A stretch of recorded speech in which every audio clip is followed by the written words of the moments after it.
Homeostasis and excretion. Homeostasis means keeping the conditions in the internal environment of the body in a steady state. For example, maintenance of water content of the internal environment of the body, which is known as osmoregulation.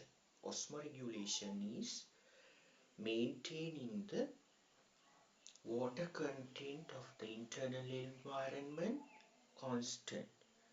There is a water gain and water loss from food, beverages.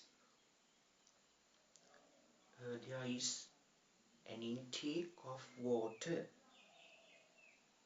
during exhalation, sweating, and passing of urine and fecal matter. There is a water loss. So the water content of the internal environment should be maintained. There should be a mechanism to regulate the amount of water in the tissue fluid. Tissue fluid is the internal environment of the body. Tissue fluid is also a watery solution that contains salt, glucose, and other solutes. Around the cells, this tissue fluid is there. It means cells are dispersed in the tissue fluid.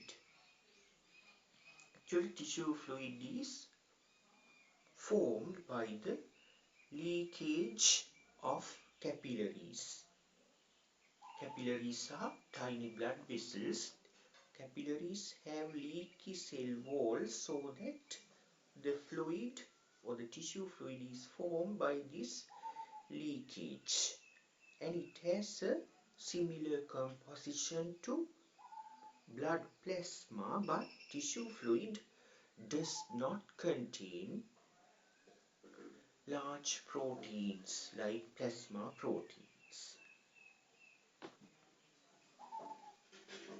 It is not just water and salts which are kept constant.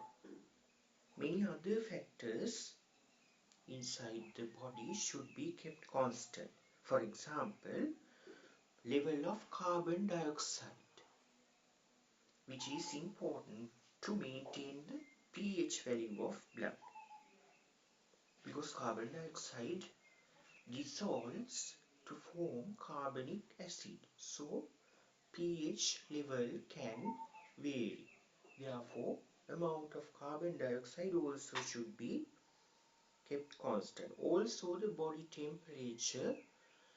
Temperature is a factor that affects enzyme activity.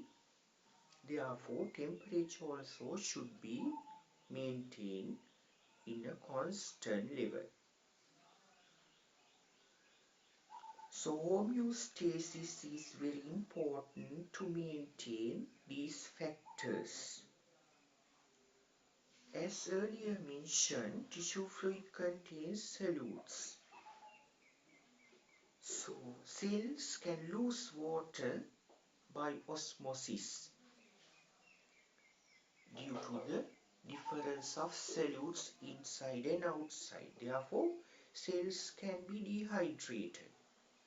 If tissue fluid is too diluted, the cells can have plenty of water molecules to swell up. So, it can burst the cells. So, both these conditions should be balanced for the activity of the cells. As earlier mentioned, temperature is very important for the enzyme activity. The optimal pH for most of the enzymes is 37 Celsius. Also, it is very important to remove the unnecessary excretory products which can be toxic to the cells. For example, substances such as urea should not build up in the cells, so they should be removed because high concentrations can be toxic. So all these regulations are under homeostasis.